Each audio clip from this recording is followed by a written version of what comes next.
The next session, we've got Chris Lopez here, who's going to be walking us through asking questions and writing effectively. I want to thank you for being our second speaker. Hopefully we've worked out any of the kinks that we've had. Without further ado, thank you very much. All right, thanks for having me. Okay, so as stated, we're going to be talking about asking questions and writing effectively. Let's just dive right in. So first, who am I, right? We all have these slides when we introduce, our presentation. So I'm a father first, and I've been a SOC analyst for some years now. I'm a blue team investigator, right? And if I were to say I had any superpower, it would be the ability to keep asking a lot of questions. The good thing about that skill or that ability is it can be taught and is something that we're going to discuss throughout this presentation. All right, so our agenda, we're going to focus heavily on investigative questions, what they mean, where they come from, why they matter, and how they drive an investigation. And then we're going to talk a little bit at the end about how to utilize the answers from these questions to create great write-ups. Again, I'm going to say this several times throughout the presentation, just to make sure that it's emphasized enough. Write-ups are a reflection of the value and the efforts that analysts put into their work. So it's very important to communicate that effectively. So here we go. Tools to be an awesome investigator. The great thing about this is there's not that much needed. You need your mind, and I mean everything from your mind, your questions, your biases, perspectives, how you feel, everything. We need all of that. Somewhere to take notes. I still use paper and pencil to write things down. Any text editor works well too. We do a lot of copy pasting, so might as well use that as well. And a loosely defined process. The reason I put that here is because I believe that there's a lot of creativity in investigations and analysis by an analyst. And if the structure or the process is way too structured, I feel like it may limit creativity. So just have some sort of process in mind for investigating. And the last point, team members. I've been very lucky in my career to have amazing team members throughout to lean on and to gauge my understanding of an investigation. And it's always important to have that while you're working on these skills. Let's pivot over to the investigation engine. This is basically what drives an engine, right? I mean, an investigation. And that is the questions that you ask and how you collect artifacts based on those questions. The rabbit holes that you go down, these are inevitable. I put them here because I find myself down rabbit holes a lot. And it's just good to be aware of the fact that that's going to happen. Of course, once you have analyzed and you've collected artifacts, you compile your findings and you form a conclusion, right? An analyst, and the reason why analysts are effective and we're going to be here for a long time is because we make a decision based on what we collect. And the last point here is documentation, incredibly important. One of the ways to improve or basically state what happens in an investigation, have to be able to document what happens in an investigation. So what does that look like? Well, that looks just like the scientific method, right? This is not recreating the wheel. This is something that's tested and true, and it's what we use as humans to determine that something is reality, right? Something to prove something. So observations, questions, forming hypothesis, which we're going to touch on, experimentation, which is basically collecting artifacts in our case and analyzing things, and forming a conclusion, which is what we do, false positive, false negative, what is it, what happened? This all ties back to the concept of the the scientific method. So what questions are we going to focus on? Well, the what, the why, the when, the where, the who, and the how. The same questions that we were taught very young, we're still asking them in our investigations. So let's start with the what. To me, the what is the input. This is a SIM detection. This is an alert, or this is a threat hunt idea. You saw something really cool on Twitter. You saw something on a blog that you want to look for in your environment. That is an input. A recent breach report. We've been seeing a lot of these recently, unfortunately. But that can be an input to look into your investigation, to spark an investigation, to try to find evidence of that. And of course, new organizational process. In our field, things change rapidly, moving to the cloud, all of these different things that we adopt in our companies. It's really important to understand that that can be an input to an investigation to gauge, our visibility or detection capabilities for bad. So in this presentation, we're going to focus on the what being more of an alert, since this is from the perspective of a SOC analyst, but I wanted to provide other examples of inputs here that may, facilitate the what question. Now, this is something that I find to be incredibly important. As an analyst, in the SOC, I spend a lot of time going down investigations and forgetting to answer this simple question, which is, does this alert make sense? So I try to always put in my mind to question the alert first. And there's a couple questions you can ask yourself about that, which is the alert logic correct? Does this make sense? Did it find what it was intended to find? And of course, documentation. Is there anything that I can read about this alert and what it's intending to find that can help me answer whether or not this question or this alert makes sense? And sometimes that means leaning on team members that have created this rule logic or whatever it is you need to do to figure that out. But it's always really important to question the alert first. Always remember that. Your why. This is the second question. Your hypothesis and building that out. It's incredibly important to build out a good hypothesis. And good can be subjective, but we're going to talk about some ways of making a good hypothesis.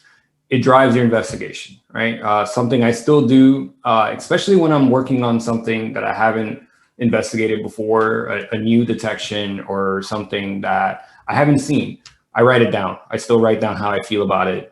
Something happened, this file did something in this machine. I will write down, I think that this is a false positive, or I think that this did not execute.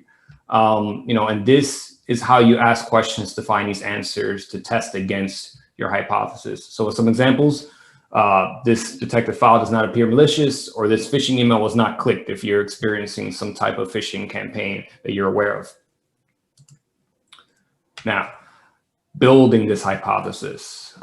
Leslie said it perfectly in a recent presentation she gave at Wild West Hacking Fest, which is 3 main components of building your hypothesis. And these are questions you ask yourself while asking questions. There's a lot of that in this presentation. So is it falsifiable? Is it testable? And what is the scope? Just 3 main things to really think about when you're building out your hypothesis, which will drive everything that you're doing and how you pull artifacts. So an example, alert and hypothesis. This happened June 5th, 2020, AV, right? Antivirus detected a potentially malicious file in a user directory. Your hypothesis file did not execute. The reason that I put the did not execute instead of execute is because I like to go about this process of proving it wrong, right? Looking for evidence against my hypothesis, right? So trying to make sure that it did actually execute and getting information from that investigation that can answer that question. So we're going to talk about the when.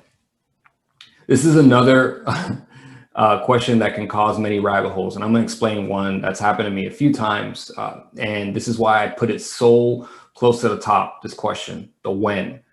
Timestamps are incredibly important. A lot of us work in companies that are worldwide, and it's really important to understand the difference between the timestamps on an event that happens on the machine or the timestamps of your SIM, for example. I've spent countless time looking at a location for some type of file related activity in the wrong time zone, in the wrong timestamp, and then realizing afterwards that I was looking in the wrong place. So it's really important to understand when something happens. I put UTC here, of course, because I think that that's the best conversion or the best way to standardize your timestamps. So you always know, how to convert it and what it is, so it all aligns when you're looking at, artifacts from different log sources. But just something to really keep in mind, ask yourself when this actually occurred. Now we're gonna go and we're gonna focus on the where. So this can be answered with the when sometimes. So especially when it comes to time zones, you may get this answer, right? Especially if it has to do with the asset location. Now, location has been pretty interesting recently because a lot of us have been more remote than we ever have been. So that's just another part of understanding the where here. But it's just really important to understand where something is in case there's any limitations in your ability to investigate a specific asset. You know, that brings up like GDPR considerations or anything like that. So just pay attention to the where. And again, this can be answered with the when. Now we're going to move towards the who. This is a little bit about attribution. If this activity leans more heavily towards something that has to do with threat intelligence, this is a good place to understand the who and understand the capabilities behind this activity. This is also a good place to try to answer this question: is this insider or outsider like behavior? Sometimes this can be difficult to answer in our investigations, but it's really important to have this question in your mind when you're trying to understand activity, especially if it's user-based activity. And I want to touch on the user aspect of investigations as well. User accounts are user accounts. They are a level of abstraction that you need to really keep in mind. A user account does not necessarily mean that that is that user. So it's very important to always keep that in mind when you're writing up, this user account performed this activity versus this user, because we're not really behind the person that did this to say 100%, without a doubt, unless they, tell you that they performed this activity. So just another layer here to the who question to ask yourself. How? This is, to me, one of the best questions, right? So this causes most of the rabbit holes, but in our jobs, it's very important to understand how things work, right? So one of those questions you ask yourself, if this is a file-related investigation, is how did this get here? I'm more interested in an investigation that has to do with antivirus, even if it's quarantined. I want to know why that file is there in the first place. Even if the threat is gone or potentially no longer there, why is this file here? How did it get here? Trying to answer that question can definitely lead to some very interesting observations. So another question, right? As SOC analysts, we want to really build our detection capabilities. So I want to understand, how did we detect this? And the reason you want to ask yourself that is because there's always room for improvement in your detections. What if this was not something you detected? What if this was the input was a user reported something, right? They are the front lines. They make us aware of a lot of things that are happening in the environment. Can we build a detection around this specific investigation? So ask yourself, how did we detect this? And how does this work, right? How does this file do what it does, or the wrong things that it may do to a machine that can also help you build out detections? And of course, when it comes to severity and whether or not you need to engage more IR component in your security team, how impactful is this investigation? Another big consideration. Okay, so you have all of your questions answered. It's on some notepad or it's written down. Now you need to write it up. And I'm going to say this again: an analyst's efforts is reflected through their documentation. It's incredibly important to write down what actions you took. When did you take these actions? What answers did you obtain?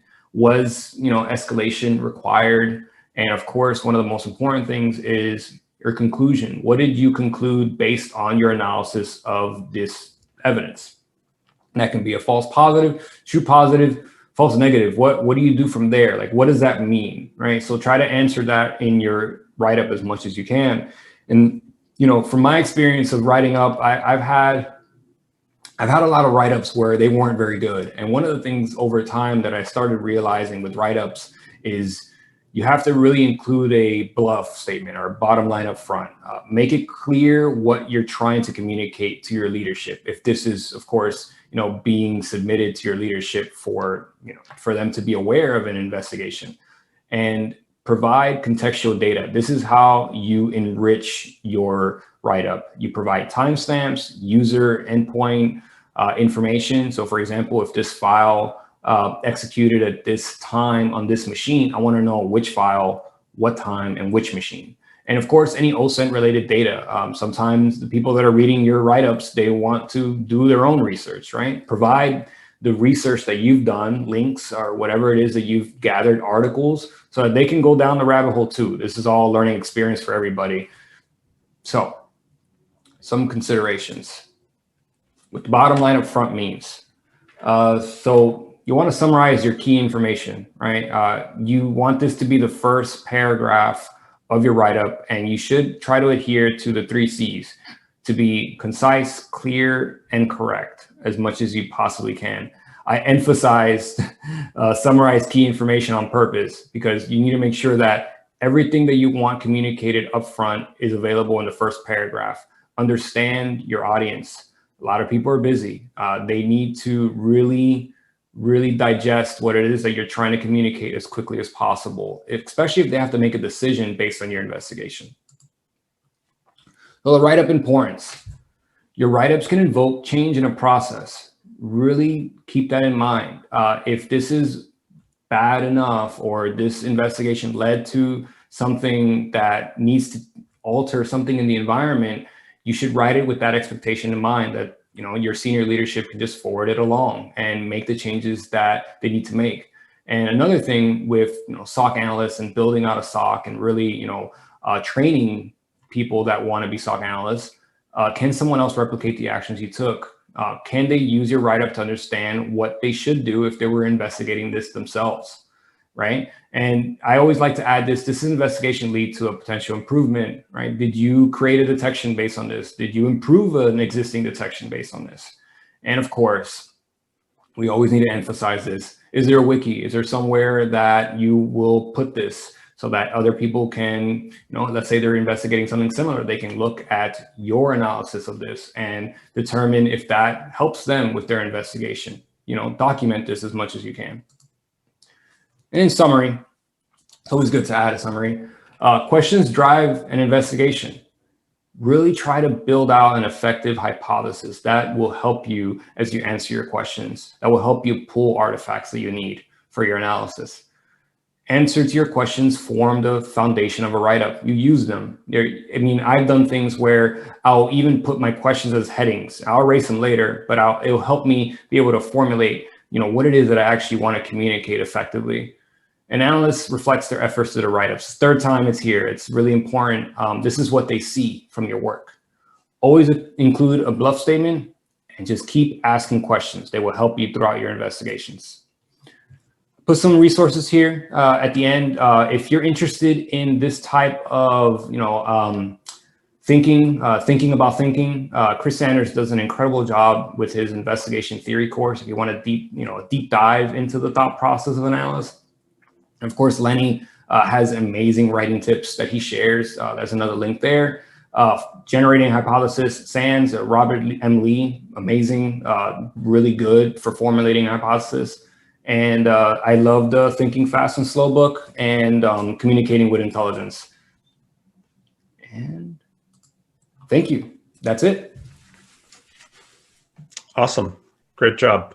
Awesome. People really appreciated that. There's a lot of nodding in the audience. Not so many questions as of yet, but personally, the thing that stuck out to me, having done SOC analysis work when I first started to get into InfoSec, was the question the alert first. Not enough people do that. Yeah.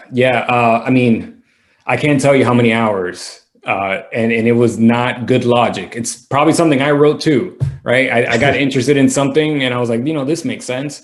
And you end up going down a rabbit hole, a really bad one, because you didn't question, does this alert even make sense? Did it find what it intended to find? So really good to really keep that in mind. And I learned that the hard way. So yeah, no, same here. Definitely going down the wrong track. There is one question that came in. It's when helping to point new analysts in the right direction and investigating an alert, how do you balance giving them enough information to get started, but also without biasing the overall analysis? That's really difficult. Let me take a moment to think about that. The right direction.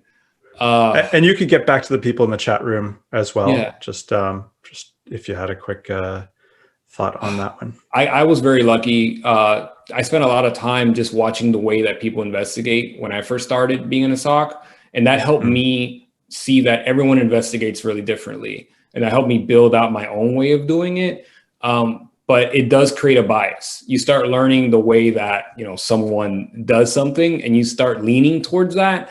So I would say awareness of the bias is probably the best way of doing it. If I was communicating, you know, with someone that's new, I would point them to the Thinking Fast and Slow book, because it's literally a book all about understanding your bias and how your bias gets in the way of the way that you think.